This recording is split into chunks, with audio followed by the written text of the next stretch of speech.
नमस्कार दोस्तों, आज के इस ज्योतिष कार्यक्रम में तुला राशि वालों का भैरवधाम में स्वागत करते हैं। हृदय से अभिनंदन करते हैं। माता रानी आपके ऊपर सदैव कृपा बनाए रखें। जी हाँ दोस्तों, आज की वीडियो आप ध्यान से देखिए क्योंकि इस समय ब्रह्मांड में बहुत बड़ी हलचल होने जा रही है। दोस्तों, समझने की जरूरत है। हम आपको समझाने वाले हैं। यह पूरा महीना आपके लिए कैसा रहेगा, क्योंकि इस समय ब्रह्मांड में बड़ी हलचल होने जा रही है और 7 मई से लेकर 31 मई तक का जो समय है, इसमें ग्रह की स्थिति में बड़ा परिवर्तन होने जा रहा है। और यह जो मई का महीना है, पूरा ही कहा जाए परिवर्तन का है। 1 मई से ही बड़े परिवर्तन शुरू हो चुके थे, क्योंकि 1 मई को सबसे बड़ा परिवर्तन हुआ था 2024 का, क्योंकि देवगुरु बृहस्पति अपना राज बिल्कुल खत्म कर चुके हैं। यह मई का महीना बड़े बदलाव जीवन में ला सकता है। दोस्तों, आपके लिए बहुत समझने की जरूरत है। ग्रहों की चाल इस समय बहुत अच्छी चल रही है। पूरी तरह इस राशि पर हलचल मचाए हुए हैं। दोस्तों, हम समझेंगे क्योंकि यह जो ग्रहों का असली खेल है, यह अब मई के महीने से ही प्रारंभ हो रहा है। प्रिय दोस्तों, यह राशि के जो जातक हैं, यह बहुत ही कलयुग से जुड़ी हुई राशि है कहा जाए, क्योंकि इस राशि के जितने भी जातक हैं, ज्यादातर, ऐसा नहीं कि हर व्यक्ति पर, ज्यादातर लोग बहुत ज्यादा इच्छाओं को रखने वाले हैं। बहुत ज्यादा संसार से जुड़े हुए लोग, बहुत ज्यादा ब्यूटी से आज के समय में लोग सुंदर दिखना चाहते हैं, अपने आप को बहुत खूबसूरत दिखना चाहते हैं। कौन सी सुंदरता है? इस चमड़ी की सुंदरता के लिए, इस चमड़ी की सुंदरता में इस राशि के जातक लग्न वालों का भी मन दोस्तों बहुत ज्यादा लगता है।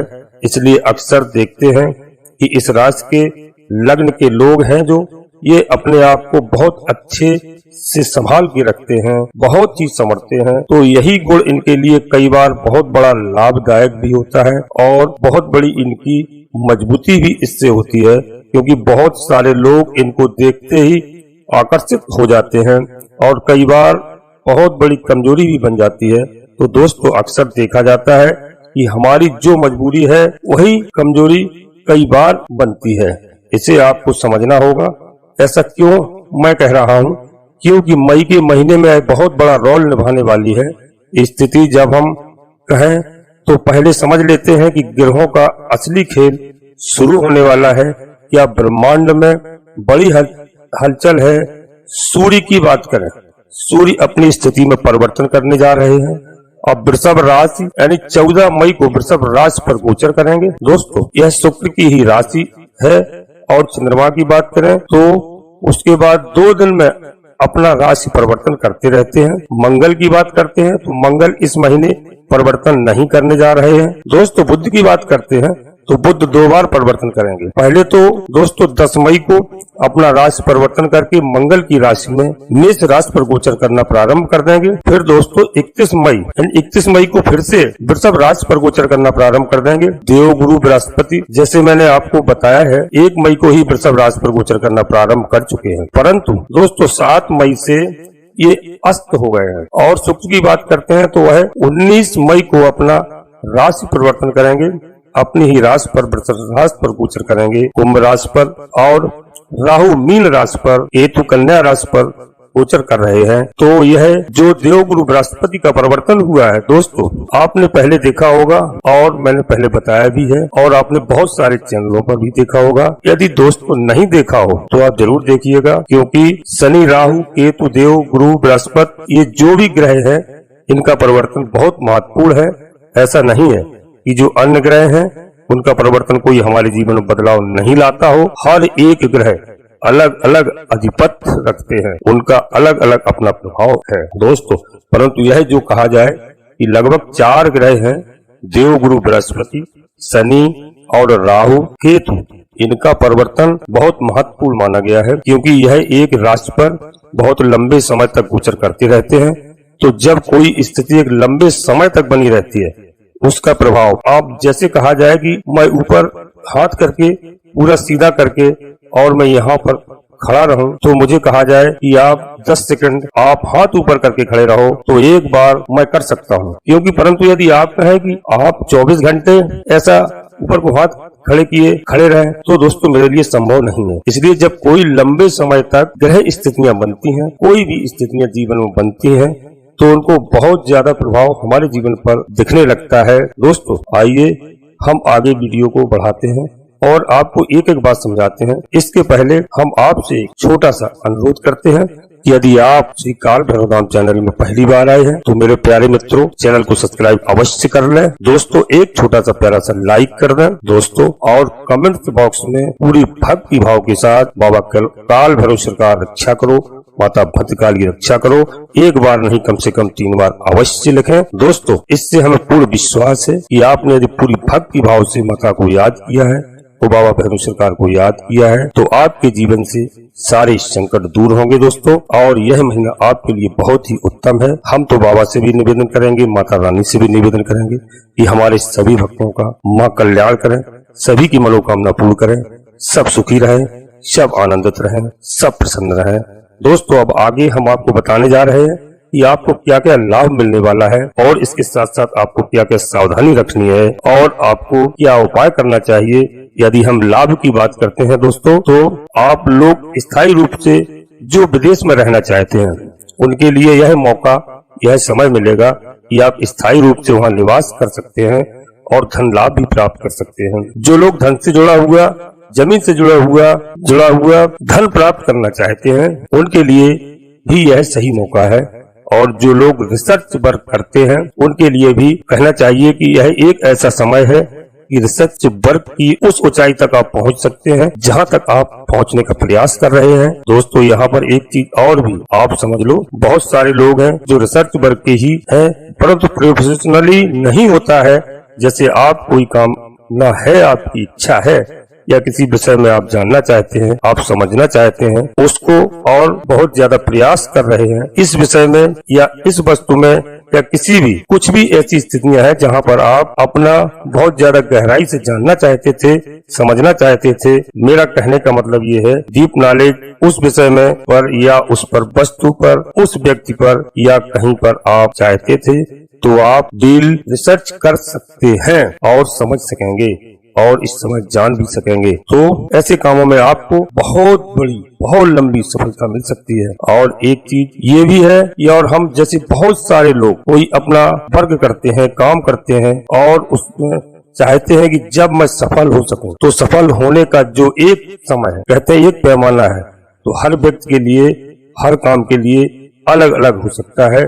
पर मुख्य रूप से स्थिति ऐसी होती है जब कोई काम में आप यहाँ पर समय देते हैं, कोई काम को 100% जान जाते हैं और समझ सकते हैं, तो जानने के बाद जब हम कोई काम को, कोई विषय को पूरी तरह समझते हैं तब जाकर उसमें हमें सफलता मिलना तय हो जाता है और सफलता मिलती भी है। तो कहना चाहिए कि बहुत सारी ऐसी स्थितियां हैं जहाँ पर कोई व्यक्ति पूरे तन मन धन से लगा है, उसे सफलता अवश्य मिलेगी।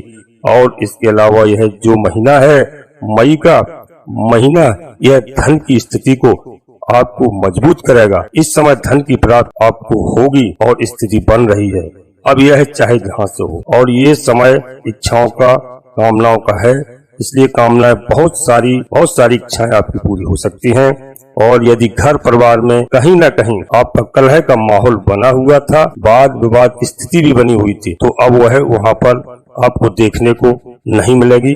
आपके घर परिवार में आपस में प्रेम लोग करने लगेंगे, आपस में एक दूसरे का सपोर्ट करने लगेंगे। और साथ में यह भी देखना दोस्तों, इस समय बड़े भाई का भी सहयोग आपको मिलने वाला है और उन लोगों के लिए भी बहुत अच्छी स्थिति है। जो लोग अब तक कहा जाए कि जैसे आपने वीडियो को देखा है और वीडियो को मुख्य रूप से समझा जाए कि वाणी से संबंधित, काम बोलने से संबंधित काम, अब बहुत सारे हम विषय में जा सकते हैं। जैसे बहुत सारे लोगों की कोई एग्जाम होते हैं, वहाँ पर कुछ एग्जाम ऐसे होते हैं जहाँ बोल के एग्जाम देना होता है या इंटरव्यू होता है, तो वहाँ पर बोल के इंटरव्यू देना चाहिए। जी हाँ दोस्तों, बहुत सारे ऐसे क्षेत्र हैं जहाँ पर कहीं कहीं बात करने से काम होने वाला है, तो ऐसे कामों पर भी आपको सफलता मिल सकती है। उन लोगों के लिए तो बहुत अच्छा समय है जो लोग चाहते थे कि मैं बहुत समय से, लंबे समय से कोई डील करना चाहता था, और जब हम डील करते हैं तो सामने वाले से हम पर बात करते हैं, डिस्कशन करते हैं, तो यह बहुत अच्छा समय है। यहाँ पर आप बहुत अच्छे तरीके से डिस्कस कर सकते हैं और आप डील भी कर सकते हैं। आप समझ पाएंगे स्थिति को, तब आप और भी अच्छे निर्णय ले सकेंगे। दोस्तों, बहुत सारे लाभ आपको ये जो मई की ग्रह स्थितियां हैं वो देने वाली हैं। यदि आप राजनीतिक क्षेत्र में हैं तो यह महीना आपके लिए बहुत ही अत्यंत भाग्यशाली है और राजयोग के आपके कुछ ऐसे लक्षण दिखाई दे रहे हैं। ग्रहों की स्थिति बनी हुई है और पूरे ब्रह्मांड में हलचल है, तो आपको राजयोग भी मिल सकता है। लेकिन दोस्तों, आप सिर्फ भगवान की शरण में आप जाएं और सारा भगवान के ऊपर छोड़ दें, अपना अहंकार तोड़ दें। दोस्तों, आपको सफलता मिलने वाली है। इस समय बहुत अच्छा राजयोग के लक्षण इस राज के जातकों में दिखाई दे रहे हैं दोस्तों। और ग्रह स्थितियां हैं वो बहुत ही अच्छी होने वाली हैं, परंतु कुछ सावधानी है तो उन्हें भी बहुत ध्यान से हमें समझना चाहिए। सावधानी की बात हम करते हैं तो सबसे पहले बड़ी बात यही होगी कि आप ठीक है, कोई छोटा काम कर रहे हैं या बड़ा काम कर रहे हैं, जैसा भी काम कर रहे हैं, आपको बिल्कुल भी इस समय लोन इस समय नहीं लेना चाहिए।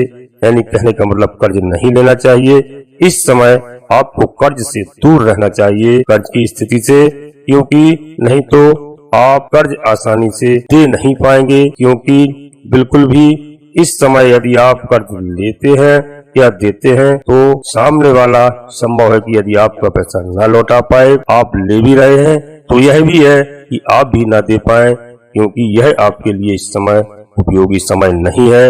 इसके अलावा आपको अपने शत्रुओं से सावधान भी रहना होगा। कुछ गुप्त या तो सामने वाले भी शत्रु आ सकते हैं और आपकी जो गलत फहमी है या आपके बारे में जो गलत सोच रहे हैं दोस्तों, उसमें भी आपको बड़े ध्यान पूर्वक और बड़े विवेक से कार्य करना है। अपने स्वास्थ्य का भी आपको विशेष रूप से ध्यान रखना चाहिए। स्वास्थ्य में सबसे महत्वपूर्ण होगा आप अपने खान पान में संयम बरतें। आप थोड़ी सी भी गलती करते हैं तो इस समय संभव है कि आपके स्वास्थ्य में भी समस्या आ सकती है। तो दोस्तों, पूरी तरह से स्वास्थ्य का भी ध्यान रखिए। और कोर्ट कचहरी में यदि आपका कोई मामला पहले से चल रहा है और भी समस्याएं उसमें बढ़ सकती हैं, या तो आप नहीं तो अच्छी बात है, नहीं चल रहा कोई मामला तो बहुत अच्छी बात है और आप उससे बचने की कोशिश करें, क्योंकि कोई भी स्थिति ऐसी ना बनाइए जिससे कोर्ट कचहरी का मामला बन सके। तो इस समय भी आपको सावधानी रखना चाहिए, बहुत ध्यान रखना दोस्तों। और हम आपको बताने जा रहे हैं कुछ समय आपके लिए इस समय अच्छा, बहुत ही अच्छा आने वाला है, जिसमें आपको लाभ के आसार है दोस्तों, और अच्छा ही देखने को मिलेगा। जीवन में तो हम बहुत खुश हो जाते हैं और जब समस्याएं हमारे ऊपर आती हैं तो हम बहुत दुखी हो जाते हैं।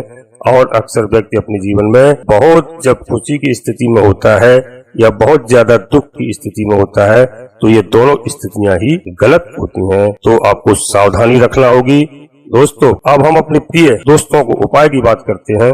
तो उपाय के रूप में आप अपनी कुलदेवी की आराधना कर सकते हैं, और हो सकता है आपको कुलदेवी के बारे में जानकारी भी ना हो। आप अपने बूढ़े बुजुर्गों से अपनी कुलदेवी को पूछ सकते हैं, उनका नाम भी ज्ञात कर सकते हैं, जिससे आपके जीवन में कुलदेवी का आशीर्वाद आपको प्राप्त हो सके, आपका जीवन और भी बेहतर हो सके। क्योंकि आपकी कुलदेवी कौन है आपको इस बात की जानकारी नहीं होगी। तो दोस्तों, आप कुलदेवी के नाम से आप उनको प्रतिदिन प्रणाम कर सकते हैं, क्योंकि हम लोग ज्यादातर गांव छोड़ चुके हैं या घर परिवार छोड़ चुके हैं या गांव से दुनिया बन चुकी हैं। तो दोस्तों, हम अपनी कुलदेवी और कुल देवताओं के बारे में नहीं जानते हैं। यही मेरा सबसे बड़ा दुख का कारण है कि जिसको हमारे पूर्वज हमारे खानदान से जिनकी पूजा होती रही है, जिनको लोग प्रणाम करते रहे हैं, आज हम उन्हीं को भूल गए हैं। तो हम सबसे पहले आपसे यही अनुरोध करेंगे कि आप माता पिता बुजुर्गों से कुलदेवी को आप जरूर पूछिए, और यदि आपको जानकारी ना हो सके तो एक आप हमारी सलाह अवश्य मानिए। आपके यहाँ घर में आपके बच्चे परिवार में पूजा या मंदिर घर में अवश्य होता है और लोग पूजा अर्चना भी करते हैं। तो दोस्तों, सभी देवताओं का पूजन करते हैं, उनका पूजन करो, हमें इसका कोई इतराज नहीं है। लेकिन दोस्तों, एक बार अपने पूरे परिवार में बताना, एक बार पूजा के समय अपना केवल मात्र कुल देवी आपको सादर प्रणाम, आप मेरे बच्चों परिवार की इच्छा करना, कुल देवता आपको सादर प्रणाम। हम नाम नहीं जानते हैं कि हमारे आप कौन सी कुल देवी है, कौन सी कुल देवता है, लेकिन आप इतना अवश्य कर सकते हैं, कुल देवी को प्रणाम, कुल देवता को प्रणाम। दोस्तों, आपका समय बहुत अतिशीघ्र बदलेगा, क्योंकि इससे भी लोगों के पास बहुत ज्यादा संकट आ जाते हैं। जैसे लोग माता पिता को छोड़ चुके हैं, ऐसी कुल देवी कुल देवताओं को भी भूल चुके हैं। तो दोस्तों, यदि आपके माता पिता हैं तो आप माता पिता को सर्वप्रथम प्रातः उठकर उनको प्रणाम करें, उनका आशीर्वाद प्राप्त करें दोस्तों, और उनकी सेवा करें। इसके बाद फिर आप भगवान की सेवा कर सकते हैं, क्योंकि आपने रामचरितमानस में भी भगवान तुलसी राम का भी चरित्र देखा होगा। प्रातःकाली उठ गए रघुनाथा, मातु पिता गुरु नावहि माथा। ये रामायण रामचरितमानस हमको यही सिखाती है। और दोस्तों, तो आप प्रथम माता पिता को प्रणाम, गुरु जी को प्रणाम, धरती माता को प्रणाम, अपने कुल देवी कुल देवता को प्रणाम। दोस्तों, ब्रह्मांड में इस समय ग्रहों की बहुत बड़ी हलचल है और आपका भाग उदय होने वाला है। जो राजनीति क्षेत्र में है उनको तो राज तिलक होने वाला है, तो आप बिल्कुल राज तिलक की तैयारी करिए। और आप बिल्कुल एक बार मैं आपसे और अनुरोध करता हूँ, यदि आपको वीडियो मेरी अच्छी लगी है और वीडियो में पहली बार आए हैं तो आप वीडियो में हमेशा रहिए, हमेशा देखिए, और वीडियो को श्री काल भैरव नाम चैनल को सब्सक्राइब करिए और कमेंट्स बॉक्स में पूरी भक्ति भाव के साथ माता भद्रकाली कृपा करो, बाबा भैरव सरकार कृपा करो, एक बार नहीं कम से कम 3 बार अवश्य लिखें और वीडियो को एक छोटा सा प्यारा सा लाइक करें। दोस्तों, आप परिवार सहित स्वस्थ रहें, मस्त रहें, खुश रहें। धन्यवाद दोस्तों। जय माता भद्रकाली, कृपा करो।